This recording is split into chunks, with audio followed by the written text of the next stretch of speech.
Hello bachcho, let's see this question. A beam of natural light falls on a system of six Polaroids which are arranged in a succession such that each Polaroid is turned 30 degree with respect to the preceding one. The percentage of incident intensity that passes through the system will be incident intensity हमें हमें found करनी है और इस question में हमारे पास दे रखा है कि सिक्स पोलराइड्स हैं जो कि एक लाइन में रखे हुए हैं और हर एक पोलराइड के बीच में जो एंगल बन रहा है वो बन रहा है 30 डिग्री।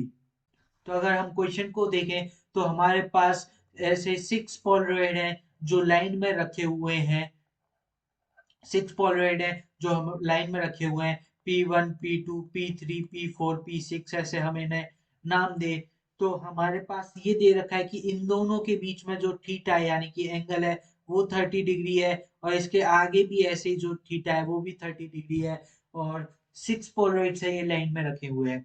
तो हम जानते हैं कि अगर पहले की P1 की इंटेंसिटी आई नॉट थी, let assume the intensity initial intensity भी I naught, initial intensity of light भी आई नॉट। अगर पहले की इंटेंसिटी आई नॉट थी तो P1 से पास होने के बाद, P1 से पास होने के बाद उसके पास जो मतलब P2 से पास होने के बाद जो उसके P1 से पास होने के बाद जो उसके पास इंटेंसिटी बचेगी वो होगी आई नॉट बाई टू और P2 से पास होने के बाद उस पर जो इंटेंसिटी बचेगी वो I naught by two cos square theta बचेगी और P3 से पास होने के बाद उस पर जो इंटेंसिटी बचेगी वो होगी I naught by two cos square theta multiplied by cos square theta क्योंकि हमारा थीटा सेम है। ऐसे ही P4 से पास होगी, ऐसे ही चलता जाएगा।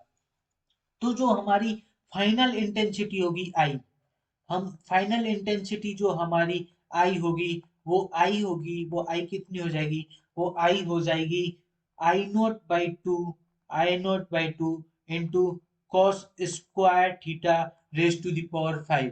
5 क्यों? क्योंकि हम देखें कि हमारे पास यहाँ पर एक बार पहली बार यहाँ पर हुआ है कॉस स्क्वायर थीटा, वापस मल्टीप्लाई हुआ है यहाँ पर, ऐसे ही 4 में मल्टीप्लाई होगा, 5 में मल्टीप्लाई होगा और 6 में मल्टीप्लाई होगा। तो हमारे पास जो आ रहे हैं वो मल्टीप्लीकेशन से 1 2 3 4 और 5 टाइम्स आ रहे हैं, इसलिए रेज टू दावर 5। तो हम इसे लिख सकते हैं I equals to I naught by two cos theta raise to the power 10, cos theta की पावर 10। अब हमें इसमें वैल्यू रखनी है और जो हमसे पूछा है वो परसेंटेज में पूछा है तो हम पहले फ्रैक्शन में निकालें। I by I naught, I by I naught की हो जाएगा 1/2 कॉस, हमारे पास जो थीटा दे रखा है वो 30 डिग्री दे रखा है रेज टू दावर 10।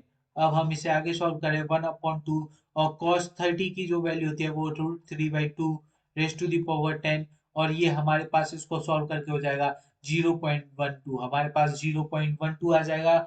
और और हमें ये आंसर है वो परसेंटेजेस में देना है तो I upon I naught multiplied by 100, I upon I naught multiplied by 100। तो हमारे पास यहाँ से आ गया 0.12 मल्टीप्लाइड बाई 100। यहाँ से हमारे पास आया कि जो फाइनल इंटेंसिटीज में जो रेशियो होगा वो होगा 12%, यानी कि जो in percentage of incident intensity होगा वो होगा 12 volt. Percentages of percentage of incident intensity होगा आई अपॉन आई नॉट इंटू 100, वो हो जाएगा 12%। तो यहाँ से हमारा आ जाएगा फोर्थ ऑप्शन हमारा करेक्ट हो जाएगा, फोर्थ ऑप्शन हमारा करेक्ट हो जाएगा। Hope you understood it well, best of luck.